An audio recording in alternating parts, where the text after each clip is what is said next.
Olá, sejam todos bem-vindos a mais uma edição do Conexão Popular, ao vivo, aqui pela TV Câmara Taubaté, canal 4.2 em TV aberta e também pelo YouTube e as plataformas digitais da TV Câmara. Nesta quarta-feira, nós recebemos aqui no estúdio o Maurício Faria, que é assistente social e voluntário do Instituto Cidadão. E o tema de hoje que nós vamos abordar é um tema muito sensível, não só na cidade de Taubaté, mas de uma forma geral, que é aquela pessoa que, por algum motivo, mora na rua, né? São pessoas em situação de rua. E aí o Maurício vai tentar explicar para a gente qual é o perfil, como é que isso se dá. Hoje, Taubaté, primeiramente, boa tarde. Tudo bem com você? Obrigado por aceitar o nosso convite, Maurício. Nós que agradecemos, Miguel, pela oportunidade de conversar sobre um tema complexo, difícil. Complexo, e de difícil solução, né, Maurício? Sim. Maurício, eu queria primeiro perguntar, o Instituto Cidadão é um instituto que está presente em diversas cidades do Brasil, não é isso? Ele tem algumas tipificações em outras cidades, mas aqui em Taubaté, só o Instituto Cidadão de Taubaté mesmo, já está aqui em Taubaté há 18 anos, quase 20 anos, e realiza projetos na área de família, pessoas em situação de rua, moradores de rua, com um foco sempre principal em ajudar o próximo, né? A gente tem ações sociais. Isso. Maurício, me diga uma coisa. Hoje a gente encontra pessoas na rua, no semáforo, pessoas na rua dormindo. Qual é a característica para você identificar? É claro que a gente até pode deduzir que essa pessoa mas muitas vezes a gente até se engana. Qual é a característica principal do morador de rua hoje? No Brasil, hoje, a gente tem cerca de 280 mil pessoas em situação de rua. Capital 280 Paulista, mil. Capital Paulista com 50 mil pessoas. Região do Vale do Paraíba, cerca de 3 mil pessoas em situação de rua. Taubaté, 327. E Taubaté, cerca de 500 pessoas. Aumentou? Esse último levantamento da Prefeitura é 320. A gente tem um mapeamento, né, da região central e dos pontos de concentração. E se você me perguntasse hoje o perfil, né, da pessoa em situação de rua, a maioria deles, 90%, 95% homem. A principal característica é a vulnerabilidade, o risco social, a perda dos vínculos familiares e a questão da habitação, né? Perdeu a moradia, foi em situação de rua.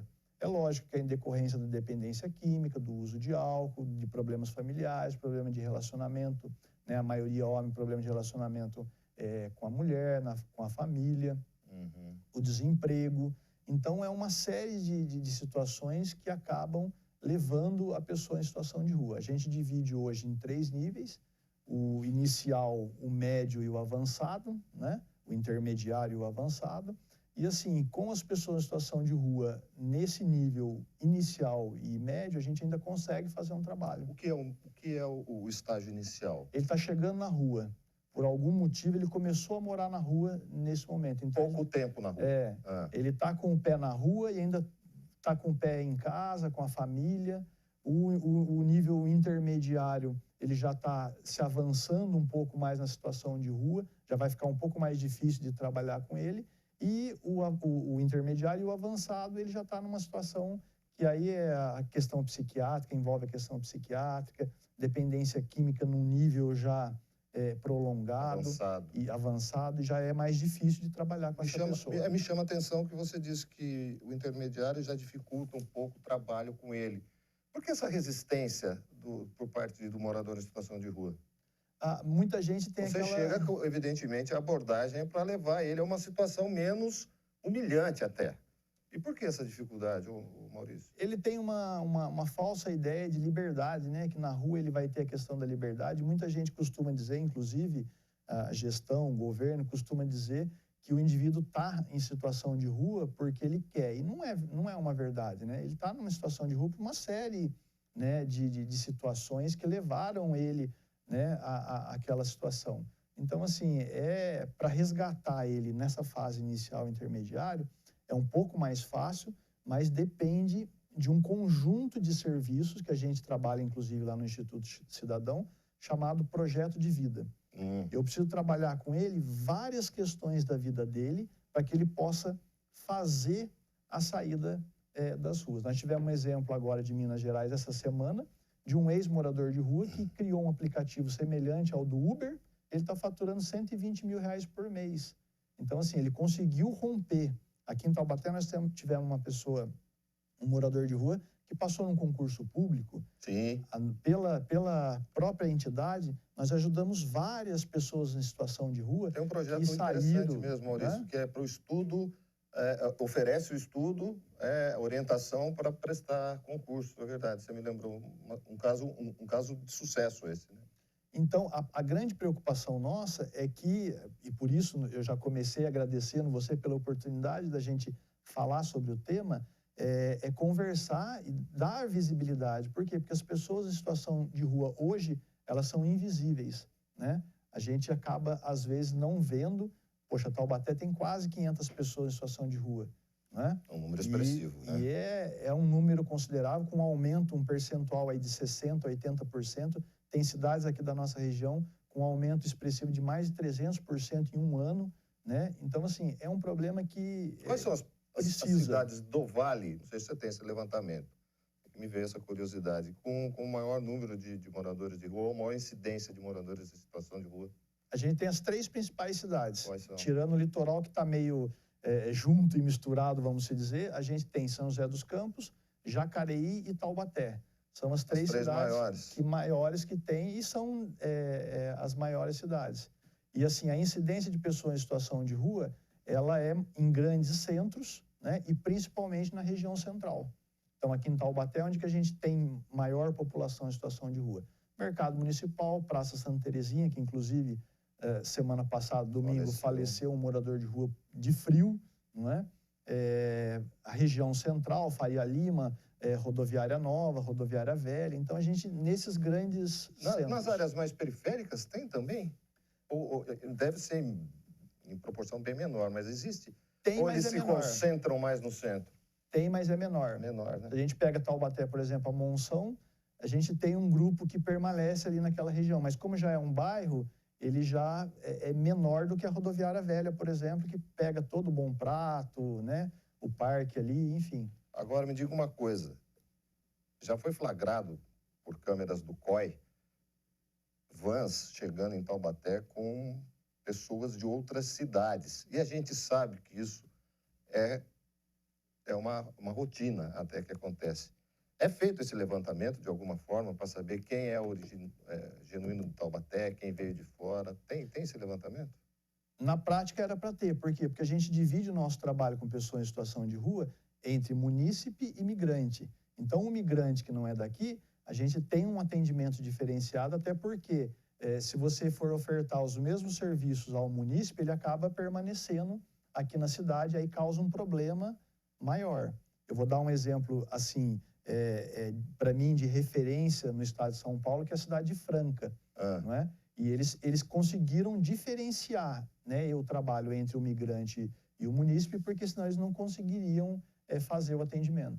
Agora, esse migrante que está aqui, ele também recebe uma primeira atenção por parte do social do município, não recebe? Sim. Né? Um banho, uma alimentação. E existe também a questão da passagem solidária, que ele pode retornar para a sua cidade. Funciona? Funciona, principalmente pela questão territorial nossa. Nós temos o corredor Dutra aqui.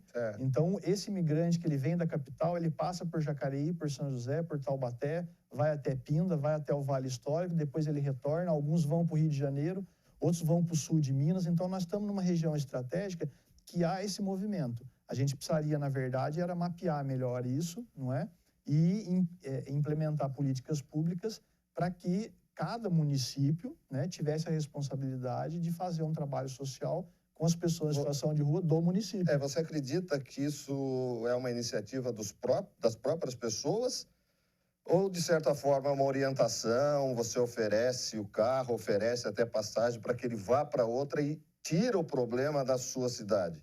Eu já vi várias situações de municípios que não têm responsabilidade social e a gestão é frágil, para não dizer de outra forma, e que isso acontece. E vi situações também pontuais, né, da própria pessoa em situação de rua dizendo: eu estou aqui em Taubaté hoje, mas eu quero ir para o litoral ficar um tempo lá por causa da praia, por causa do verão, por causa, né? Então, são várias situações.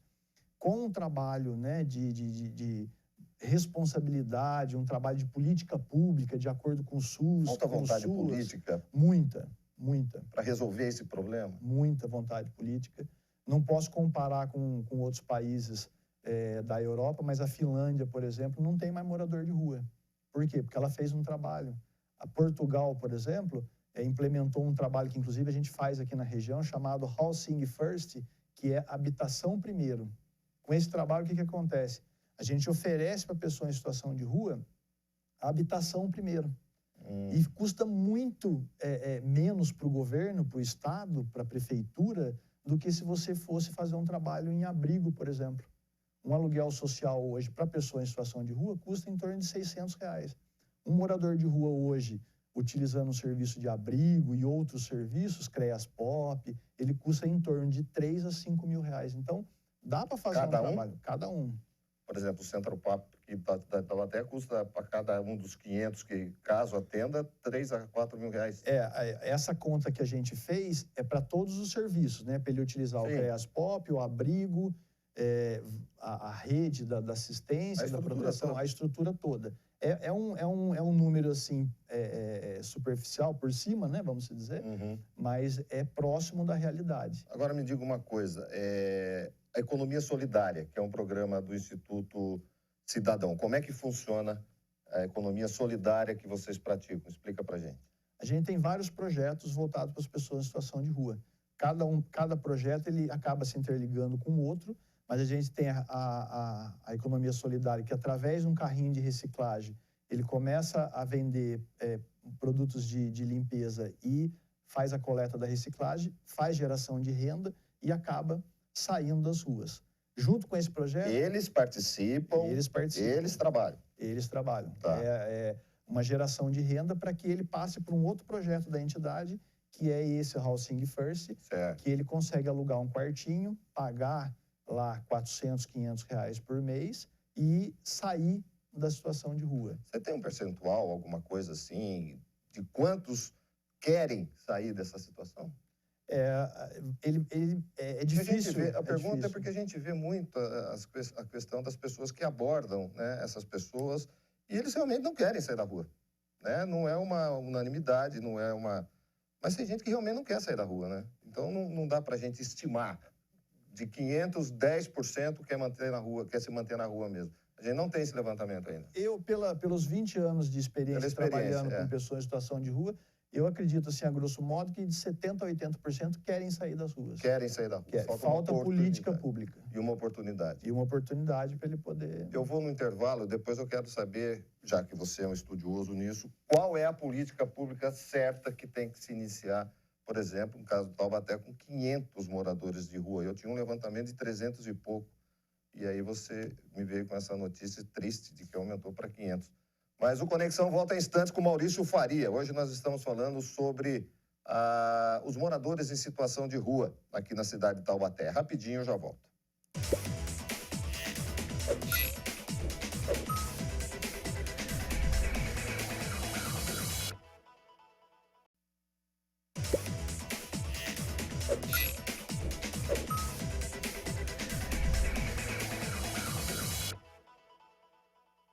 Voltamos, Conexão Popular ao vivo para você aqui pela TV Câmara Taubaté. Hoje o nosso tema é importante, estamos conversando aqui com o Maurício Faria, que é assistente social do Instituto Cidadão. Falamos sobre pessoas em situação de rua. Maurício, vamos tirar esse bloco para a gente avaliar e pensar o que na prática teria que ser feito para poder solucionar esse problema. Solução tem, não é fácil, é complexo, todos sabem disso, mas na sua avaliação, o que na prática teria que começar a ser feito para poder dar uma dignidade maior para essas pessoas que querem sair da rua? Sim. Eu acredito que é a prática, que nem você falou, e das políticas públicas. Políticas públicas. O governo ele é responsável, né, conforme está estabelecido na legislação, na Constituição, e ele não dá conta. A gente vê o exemplo de São Paulo, a Cracolândia, os problemas que causam na área de saúde, de segurança, enfim. Taubaté, se não fizer um trabalho sério nos próximos anos, vai ter esse agravamento por conta da crise econômica, por conta da pandemia que a gente viveu, por vários aspectos, por várias questões. Então, é a execução de políticas públicas. Recentemente, a Prefeitura firmou um convênio com a Missão Sede Santos, né, do Padre Marlos. Sim. A gente acredita, está confiante que com esse trabalho, que foi investido quase 3 milhões de reais... Pode falar do trabalho, inclusive, né?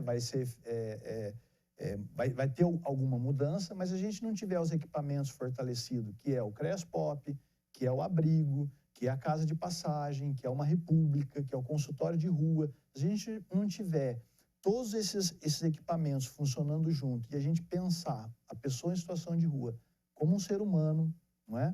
E trabalhar com ele um projeto de vida, que é o que a gente faz, né, de forma pontual lá no Instituto Cidadão, se a gente não trabalhar esse projeto de vida, a gente não consegue resgatar essas pessoas. A questão mental conta muito também nessa situação. Muito. A partir de um tempo que a pessoa está na rua, isso talvez seja até prioridade, né? Para ele se encontrar um pouco. Não tem esse lado também que precisa cuidar? A parte psiquiátrica, Isso. a parte mental, ela é fundamental na questão, inclusive, daquela divisão, né, do inicial, Sim. do intermediário e do avançado, e o profissional conseguir identificar isso, porque se ele já estiver num nível avançado, a abordagem tem que ser outra. A gente faz abordagem com pessoas em situação de rua e cada indivíduo, cada irmão, né, a gente chama dos irmãos, cada irmão que a gente conversa nas ruas tem que ter uma abordagem diferenciada. Mas, infelizmente, a rede hoje ela não oferece o atendimento para todos eles. Tem a questão da internação compulsória, na dependência química, que algumas pessoas criticam, mas em alguns casos, infelizmente, ela é necessária. Então, assim, é um trabalho complexo, mas precisa do quê? De políticas públicas que realmente aconteçam na prática. Por que a pessoa em situação de rua ela não vai para um abrigo hoje? Por que sobra vaga num abrigo com um frio desse essa semana que chegou a quase 0 grau aqui na cidade? Queria entender também. Por que ele não vai? Porque ele não tem acolhimento. Porque você chega lá, você tem um funcionário, não estou dizendo que é um caso específico de Taubaté, da maioria dos abrigos, não existe um acolhimento para aquela pessoa sinta parte daquele local, daquele ambiente. Então, fora esse trabalho técnico que a gente realiza como profissional, você precisa ter o que a gente trabalha muito lá na entidade, que é o amor ao próximo. Se você não tiver amor, empatia, se você não se colocar no lugar do outro, e eu digo que é um problema de política pública, porque eu gosto muito de viajar. E quando eu vou viajar, eu sento na rua para conversar com os moradores de rua. E a gente vê a diferença de um lugar para o outro, onde tem um serviço que realmente funciona, onde existem profissionais que realmente fazem o acolhimento.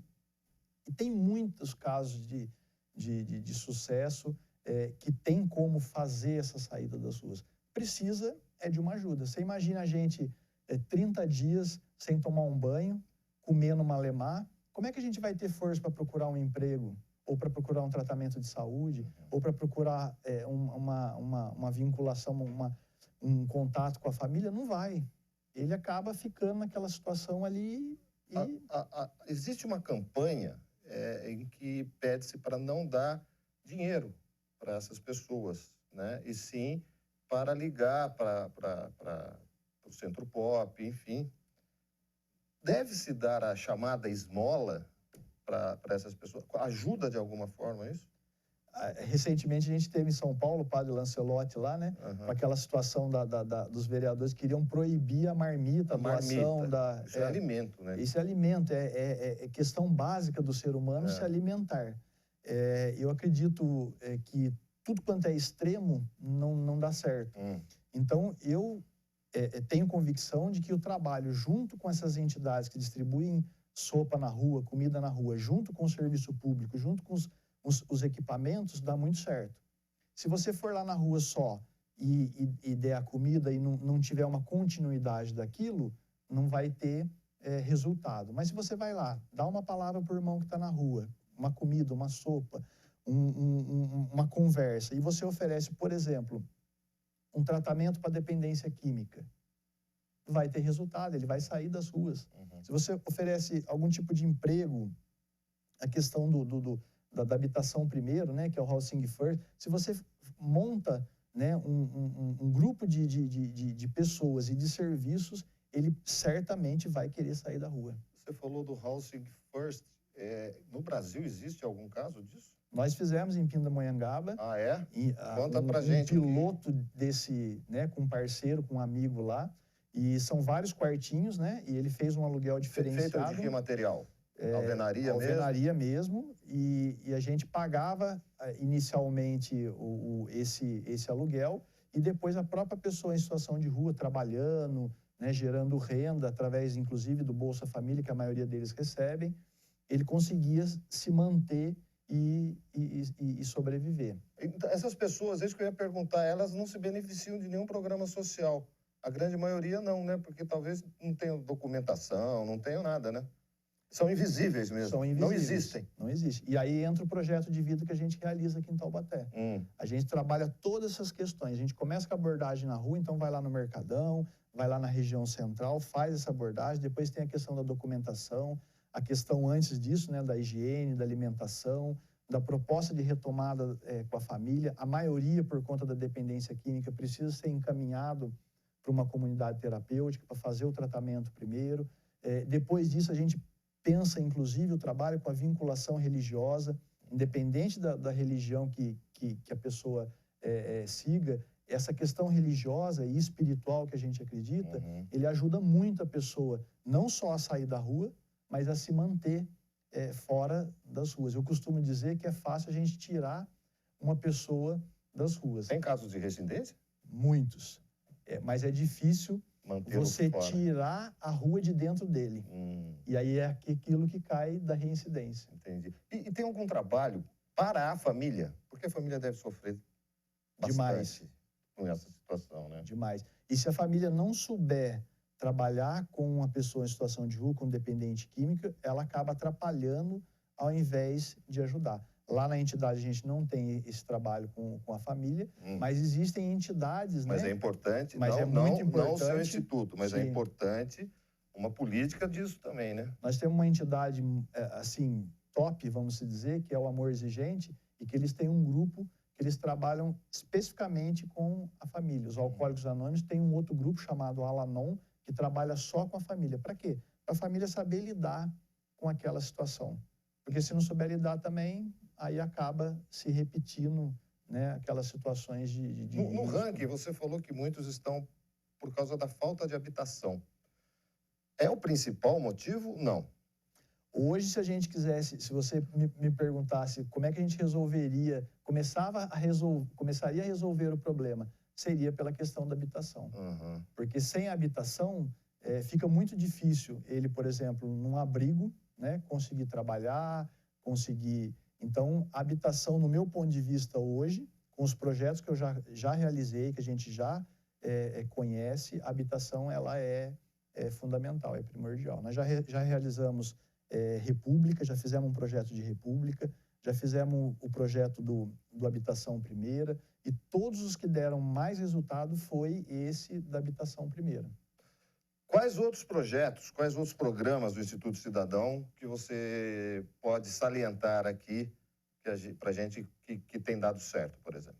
Hoje a gente está focado em ampliar, a gente acabou de fazer a reforma do nosso espaço lá da nossa sede, então a gente está retomando algumas atividades, mas o foco principal hoje é a abordagem social, que é você ir para as ruas, conversar com essas pessoas, oferecer esse atendimento emergencial, que é da alimentação, da higiene, de repente a retomada aí para a sua cidade, no caso do migrante, ou o tratamento para dependência química. Temos uma parceria com uma comunidade terapêutica em Potim, né, que a gente encaminha algumas pessoas para fazer o tratamento, depois ela retorna, a gente faz esse acompanhamento para esse contato com a família. Alguns não querem mais o contato com a família.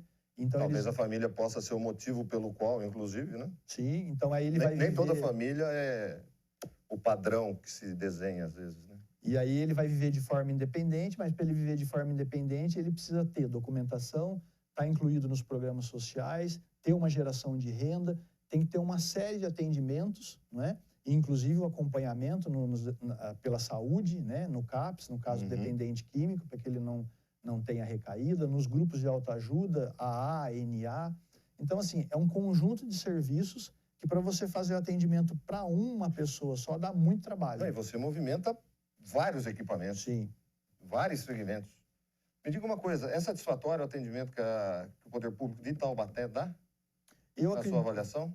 Eu acredito que não, em nenhuma cidade daqui da região do Vale do Paraíba. Já fui, inclusive, diretor da assistência. E aí a gente não está falando de uma gestão especificamente, não. A gente está falando de uma política pública que não existe. Não estou fazendo crítica aqui a A ou a B. Eu estou dizendo que nessa região que eu conheço, que é a região do Vale do Paraíba e principalmente Taubaté, nós não temos serviço eficaz. Por que nós não temos serviço eficaz? Porque senão, domingo agora, esse irmão que estava na Praça Santa Terezinha não teria morrido de frio. E fala para essas pessoas que têm verdadeira repulsa quando encontram um morador de rua, né? Se sentem, de certa forma, ameaçados, né? E lamentam até de ter um irmão ali passando essa necessidade. Existe caso de violência por parte dos moradores em situação de rua?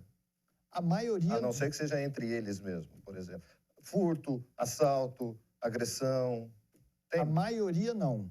A maioria não, mas a gente tem alguns casos. Essa semana mesmo a gente estava conversando que teve aí um incidente ali próximo do terminal da rodoviária velha, de uma briga entre eles. Tem a questão da segurança pública, que é também um outro problema relacionado à questão da dependência química e das pessoas em situação de rua, mas a grande maioria não. E, assim, eles já estão numa situação de tanto sofrimento, naquela situação de morar na rua, de estar na rua, que são poucos os casos da questão que envolve a criminalidade e outros delitos. Existe, mas a grande maioria... a gente tem que tratar, né? A gente deveria olhar como um problema social, uma questão social que é a pessoa em situação de rua. Não é um problema de polícia. Envolve a questão da segurança pública? Envolve. Mas a gente tem que trabalhar na questão das políticas públicas e da área social. E tem como fazer. O problema é que falta investimento e uma atenção diferenciada, né? De repente, aí, os próximos... prefeitos que a gente vai ter aqui na região do Vale do Paraíba e aqui em Taubaté também, enfim. E tudo começaria pela abordagem correta, seria isso? A abordagem social é a porta de entrada para a gente poder...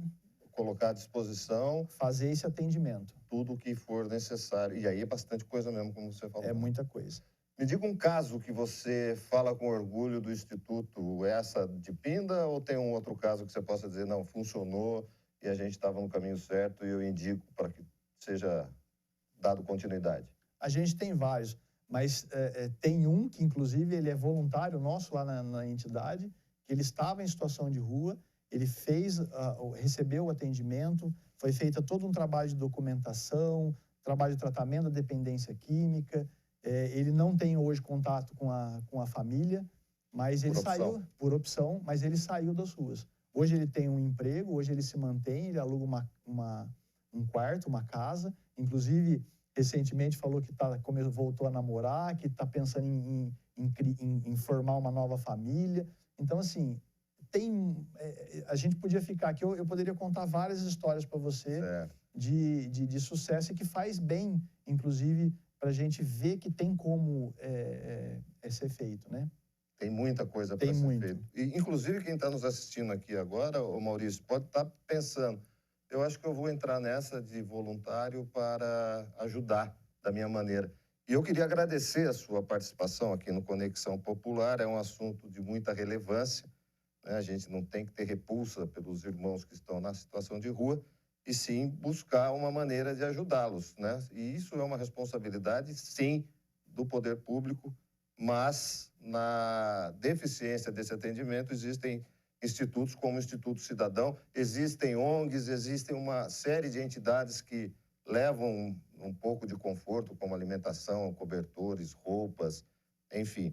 Queria te agradecer e eu queria, nas suas considerações finais, que você falasse para as pessoas que têm interesse em participar desse projeto que vocês fazem, o que eles têm que fazer?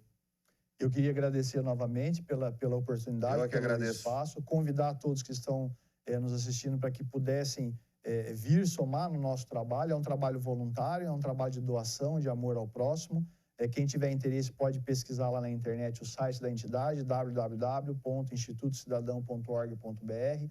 Lá tem um cadastro para você ser voluntário. Todos os sábados a gente realiza abordagem social aqui na região central. realiza esse atendimento. Nós temos um espaço, uma sede que fica ali perto do mercado, da associação, que a gente está disposto também lá, a gente recebe lá não só os irmãos de rua, como os voluntários, é um espaço acolhedor para que a gente possa conversar, inclusive, trocar ideias, fazer a nossa missão, que a gente acredita, que a gente tem enquanto pessoa, que é ajudar ao próximo. O principal objetivo nosso lá é fazer essa ajuda ao próximo. E não tem viés religioso? Nenhum viés religioso, nenhum viés político, cada um tem a sua crença, cada um tem a sua bandeira, mas o objetivo principal nosso lá é realmente fazer essa ajuda ao próximo. E eu acredito, né, nesse tempo de trabalho, que a gente ganha muito mais, inclusive, do que as próprias pessoas que a gente dá. Faz muito bem para a gente ajudar ao próximo, oferecer, estender a mão, né, dar uma palavra, um alimento, fazer essa questão da higiene, do encaminhamento para o tratamento da dependência química, enfim, tudo que a gente propõe nesse projeto de vida que é oferecido para que a pessoa deixe a situação de rua. Obrigado, e é possível. Maurício. Eu que Muito agradeço. obrigado. Falamos com o Maurício Faria, ele é assistente social e, dentre outras coisas, ele é voluntário também do Instituto Cidadão. Falamos hoje no Conexão com vocês sobre moradores em situação de rua. Semana que vem, eu prometo, Conexão volta com outro tema relevante para você, para a nossa cidade, para a sociedade, aqui pela TV Câmara Taubaté. Um grande abraço e obrigado pela sua companhia. Até lá.